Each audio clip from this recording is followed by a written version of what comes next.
want you to remember something that my husband and I have talked about since we first started this journey nearly a decade ago. Something that has carried us through every moment in this White House and every moment of our lives. And that is the power of hope. Being your First Lady has been the greatest honor of my life. And I hope I've made you proud. For years, Michelle Obama stayed silent. While tabloids spun lies and trolls pushed conspiracies, she smiled, raised her children, and carried the weight of a nation's expectations. But now, at 60, she's finally telling the truth, her truth. From birther rumors to cruel jabs at her marriage, gender, and motherhood, Michelle has endured more than any First Lady in modern history. Now, the silence breaks. "I've earned this voice," she says, "and I'm going to use it." This isn't just a story of survival. It's a powerful, deeply personal reckoning from a woman the world tried to misunderstand. Until now, the world watched, the world wondered. Michelle Obama turned 60, but instead of a celebration, she's using her voice to set the record straight. For the first time, she's pulling back the curtain on the lies, the noise, and the cruel rumors that followed her and Barack for decades. "We've lived with the noise," she said in a recent interview. "Now, here's the truth. From the very beginning, they weren't treated like any first family before. The scrutiny wasn't just political, it was personal. Their marriage, their faith, even their children were targeted. Birther conspiracies, tabloid-level hoaxes, social media campaigns designed to mock, discredit, and erase. We didn't get the benefit of the doubt," Michelle said. "We got the microscope." What most people forget is the emotional weight of it all. The cost of waking up each day to headlines questioning your humanity. The pain of smiling for the cameras while holding in the ache of being misunderstood. Michelle revealed that during their early years in the White House, she often felt invisible and hyper-visible at the same time. But turning 60 has brought a shift. "I've made peace with the lies," she says now, "because the truth was never theirs to write." Her new tone isn't bitter, it's bold. It's the voice of a woman who's endured every headline and lived to rewrite the ending. Michelle's calm strength has always been her armor, but even the strongest spirits have scars. And one of the deepest cuts came not from whispers in Washington, but from a conspiracy that questioned her husband's very right to exist as president. The birther lie didn't just question Barack's birthplace, it tried to strip away their entire American identity. And now, for the first time, Michelle is unpacking the true damage it caused. Birtherism exposed. It started as a murmur, then exploded into a movement. The claim that Barack Obama wasn't born in the United States and was, therefore, an illegitimate president. The lie took root in 2008, amplified by fringe blogs and political operatives. But its seeds had been planted years earlier, thanks, ironically, to a typo. In 1991, a publishing brochure misidentified Barack as being born in Kenya. Though it was corrected, conspiracy theorists latched onto it. They spun it into something toxic. The idea that America's first black president wasn't American at all. The lie spread like wildfire. It wasn't just about paperwork, it was about erasure. Michelle Obama remembers it well. "It wasn't just a lie," she said. "It was meant to erase who we are." They knew it wasn't about geography. It was about belonging, about challenging the legitimacy of a black family in the White House. It hurt, not because it was true, but because so many people wanted it to be. In 2011, under immense pressure, Barack released his long-form birth certificate. It confirmed, again, he was born in Hawaii. But it didn't stop the noise. Because birtherism wasn't built on doubt, it was built on prejudice. They needed a reason to believe we didn't belong, Michelle said. And if they couldn't find one, they made it up. Even now, she doesn't focus on the conspiracy theorists. It was never about them, she said. It was about what we chose to stand for, regardless of the noise. As if trying to erase his birth wasn't enough, The next attack was on his soul. When birthplace couldn't discredit Barack, faith became the new target. For years, the rumor persisted. Barack Obama wasn't really a Christian. He was secretly Muslim. Michelle watched as her husband's quiet, personal spirituality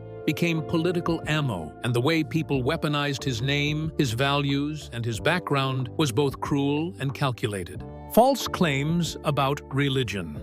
Barack Obama's full name, Barack Hussein Obama, was used against him from day one. A name with global roots became a dog whistle for fearmongers. They thought his middle name was a secret, Michelle once joked. It's on his birth certificate. We didn't hide it, but to critics, it became something darker, something to stoke suspicion and xenophobia. The lie? That Barack was secretly a Muslim, pretending to be Christian to win votes. It spread across emails, websites, and cable news like wildfire. Some even accused him of swearing the oath of office on the Quran. None of it was true. What was true? Barack spent over 20 years at Trinity United Church of Christ in Chicago. The Obamas raised their daughters in that faith community. Their church family prayed with them, mourned with them, and stood by them. Michelle saw the toll it took. He doesn't speak about his faith the way some people do, she said, but he lives it. He was raised with values.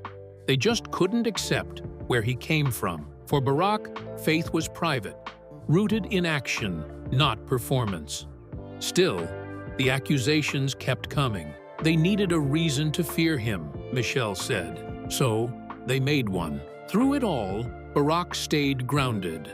And Michelle, ever his anchor, refused to play defense. You don't prove your faith to people who already chose not to see you. Gossip in the White House. They were America's first couple.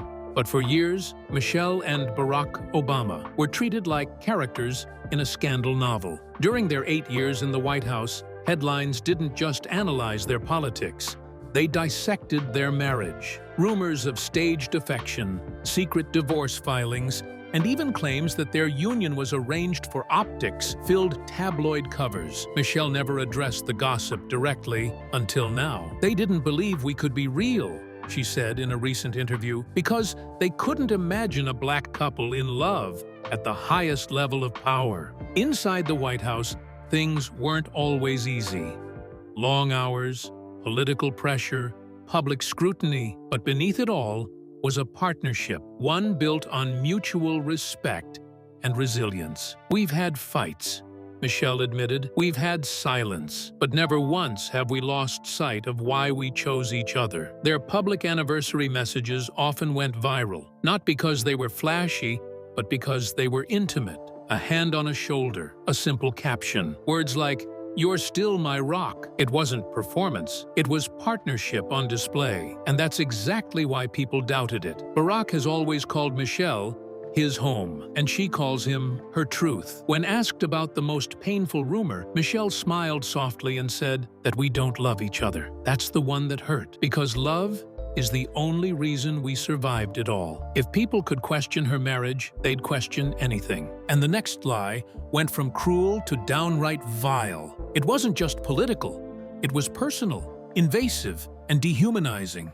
A conspiracy that weaponized Michelle's very identity, turning her into a target of transphobic jokes and deep fake deception. It wasn't just untrue. It was designed to humiliate. And for years, she endured it with nothing but silence. Until now, the transgender lie, a cruel conspiracy. In the darkest corners of the internet, a lie took shape, twisted, bizarre, and aggressively cruel. The claim that Michelle Obama was not a woman, that she had been born male and was pretending to be First Lady. It started as a joke, a few satirical blogs, a tasteless meme. But it quickly escalated into a full-blown conspiracy theory. The joke gained momentum after comedian Joan Rivers, just weeks before her death, made a flippant remark to paparazzi. "We already have our first gay president and his transgender wife." Whether it was satire or sarcasm, conspiracy theorists seized on it. Clips were edited, photos were altered, voiceovers were added, and soon Michelle Obama's gender became a punchline in right-wing circles. But this wasn't just gossip, it was digital abuse. Deep fake videos, forged documents, entire YouTube channels dedicated to proving Michelle's body didn't match their idea of femininity. It wasn't about truth, Michelle said. It was about control, about turning dignity into shame. She never addressed it until now. "I don't answer to nonsense," she said calmly. "I live my truth. That's enough." She didn't fight the lie. She outlasted it. And in doing so, she exposed a culture far more obsessed with cruelty than truth. The attacks didn't stop with Michelle. They came for her daughters next. In what should have been years filled with privacy and protection, Malia and Sasha Obama became the targets of deeply disturbing lies. Not about their behavior, but their very existence. Rumors claimed they weren't even the Obamas' biological children. And for Michelle, that was the final line, the moment where her silence gave way to ferocious maternal resolve. Their daughters. For most first families, the children are off-limits. For the Obamas, they were fair game. Malia and Sasha, then just 10 and 7 when Barack took office, became victims of conspiracies no child should ever have to face. Internet trolls, bloggers, and fringe media outlets pushed the absurd claim that the girls weren't really Michelle and Barack's biological children. Some said they were adopted. Others insisted they were borrowed actors or the result of surrogate pregnancies hidden from the public. Fake documents proved non-existent timelines. Photos were analyzed obsessively for clues. One viral hoax even claimed the girls had vanished after the presidency. Proof, they argued, that they never existed in the first place. Michelle was livid, but measured. "They didn't choose this," she said. "They were children, innocent, and still, people came for them." Rather than engage the rumors, Michelle and Barack chose protection over publicity. They kept their daughters out of the spotlight. No reality shows, no photo ops, just childhood, guarded at all costs. Behind closed doors, Michelle focused on emotional resilience. She taught her daughters not to believe everything said about them, and not to carry the hate thrown their way. "You can't fix sick minds," she once told Malia, "but you can protect your own peace." Barack's sexuality. For years, Barack Obama was the subject of whispered speculation and outlandish headlines claiming he was secretly gay. These weren't just juvenile jokes. They were loaded accusations crafted to challenge his masculinity, leadership, and identity. The goal was never to find truth. It was to mock, to marginalize, and to reduce the first black president to a punchline. It started in fringe internet blogs and satirical news outlets like Empire News. Claims that Obama had a secret boyfriend, that he was part of some hidden double life, that Michelle was a political cover. These lies spread quickly, shared under the guise of asking questions, but driven by the desire to undermine. Michelle never dignified the rumor with a public response. Neither did Barack, not because it wasn't hurtful, but because it was beneath them. "You don't throw stones at every barking dog," Michelle once told a friend. "You just keep walking." But behind closed doors, the absurdity wasn't lost on them. Barack would laugh, sometimes shake his head. "I've got enough on my plate," he joked in an interview. "I don't have time to lead a secret life." Still, the implication cut deeper. It wasn't just about sexuality. It was about manhood, credibility, and respect. Michelle stood beside him through it all, quietly, steadily. Her loyalty was never performative. It was rooted in knowing him. "I know who he is," she said, "and so does he. That's all that matters." Obama, the NBA owner. It began with a casual comment on a podcast. A sports analyst speculated offhandedly that Barack Obama was in talks to purchase a minority stake in the Phoenix Suns. That single line, no confirmation, no source, lit the internet on fire. Articles popped up overnight. Social media exploded with rumors. Was Obama becoming the next big sports mogul? Within days, it spiraled into full-blown speculation. People imagined him courtside, advising players, drafting rookies. Some called it brilliant. Others rolled their eyes. News outlets tried to confirm it, but there was no deal, because, simply put, there never had been one. Finally, Barack responded with humor. "First, I've heard of it," he said during a virtual appearance. "Neither did Michelle," he laughed, poking fun at how out of hand the rumors had gotten. The joke landed because it came from a place of calm and clarity. This wasn't the first wild claim, and it wouldn't be the last. But what made this one different was how the Obamas handled it. No frustration, no overreaction, just levity. "Not every fire needs water," Michelle later said. "Some rumors are so ridiculous, you just let them burn out." The moment reminded people of their power, not just in politics, but in poise. While others used lies to stir chaos, the Obamas chose lightness.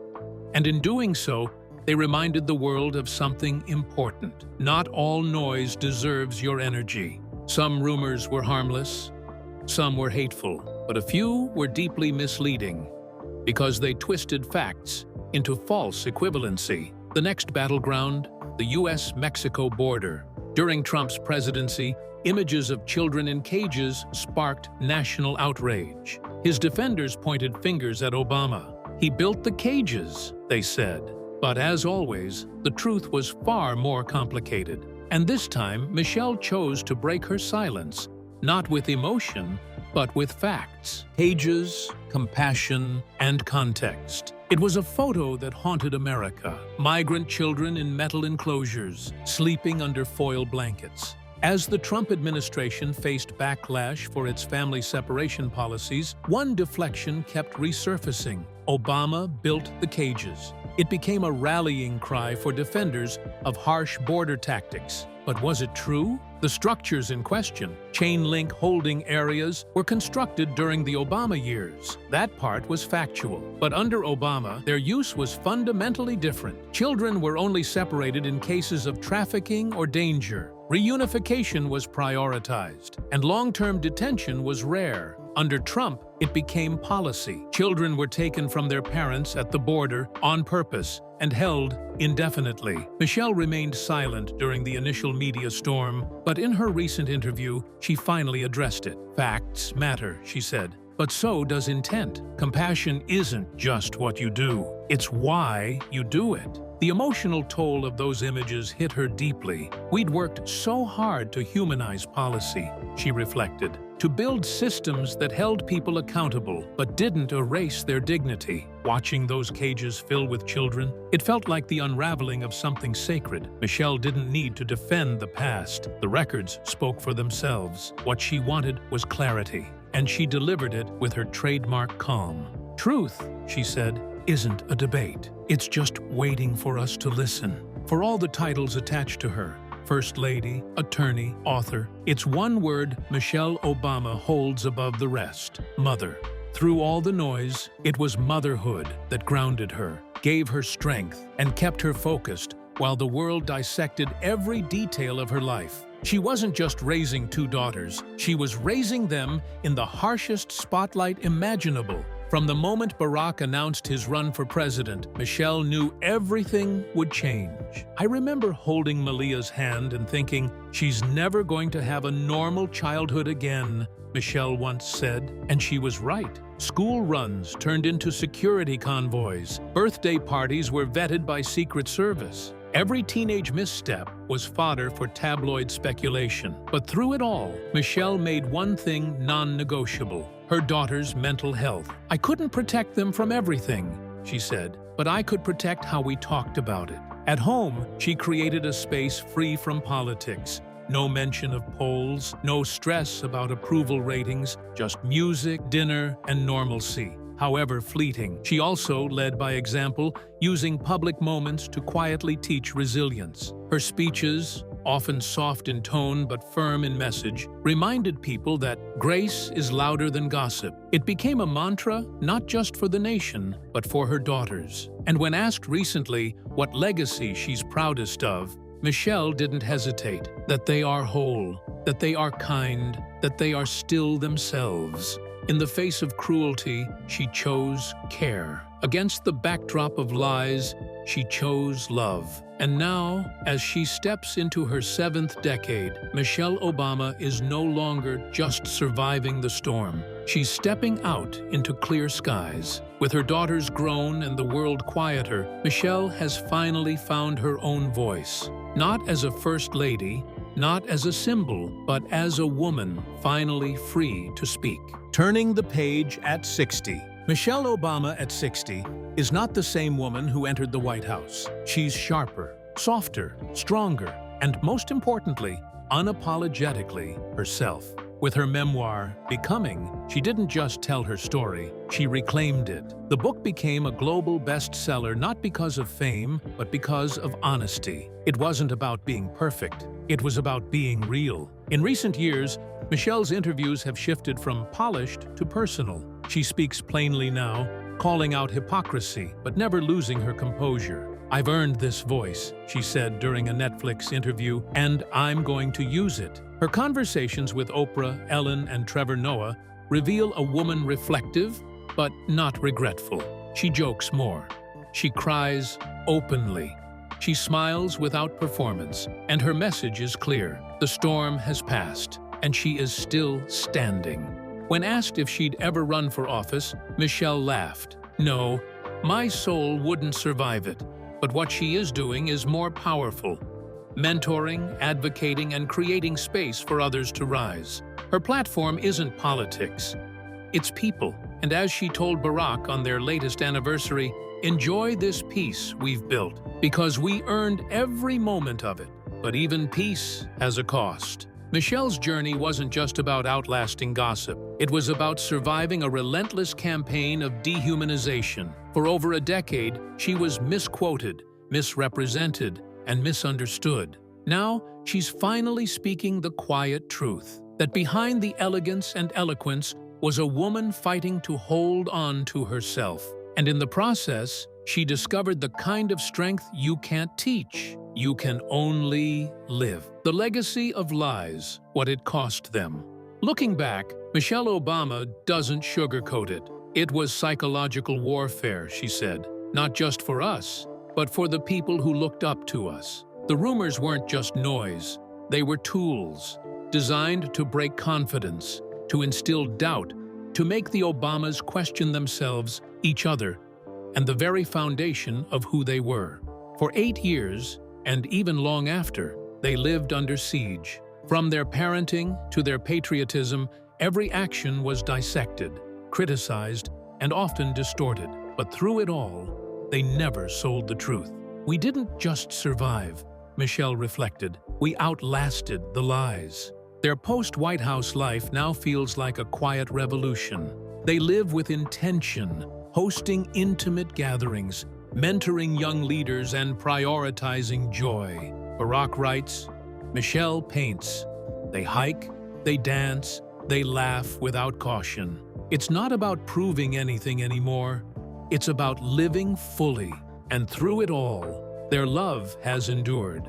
The bond that so many claimed was performative has revealed itself as unshakable.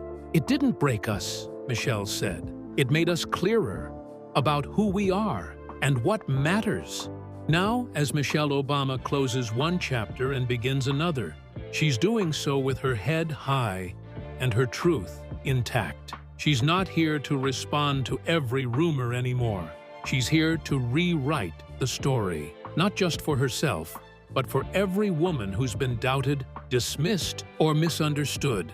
And, in her final word, she gives us more than clarity. She gives us closure. Closing the chapter. Reclaiming the truth. Michelle Obama didn't just endure the lies, she outlived them. And in doing so, she rewrote the ending. Not with a press conference, not with a lawsuit, but with something far more powerful. Clarity. Her quiet confirmations were never about vengeance. They were about freedom. "I'm not trying to convince anyone anymore," she said. "I'm just living, and that's enough." She could have spent her 60th birthday reflecting on achievements, on best-selling books, sold-out tours, and global acclaim. But instead, she chose to reflect on peace, the peace of knowing who she is, of knowing her family is whole, of knowing that truth doesn't need to shout to be heard. "I've stopped explaining," Michelle said. because I don't owe anyone a version of me they've already decided not to believe. Today, the world sees the Obamas not as victims of gossip, but as victors over it. They didn't just survive the media storm, they turned it into a platform, a blueprint, a legacy. And as Michelle stands tall at 60, her story is no longer about what people tried to take from her. It's about everything she chose to keep: her voice, her dignity, her truth. Michelle Obama's journey has never been about perfection. It's been about power, not the kind held in office, but the kind built in silence, in patience, and in truth. At 60, she's not looking back in anger. She's looking forward with clarity. The rumors didn't define her. The lies didn't break her. And now the world sees what she always knew. Strength looks like grace, and truth needs no defense. Her story is not a correction, it's a declaration. And in speaking it, Michelle Obama gives voice to every woman who's ever been doubted, dismissed, or disrespected, and dared to rise anyway.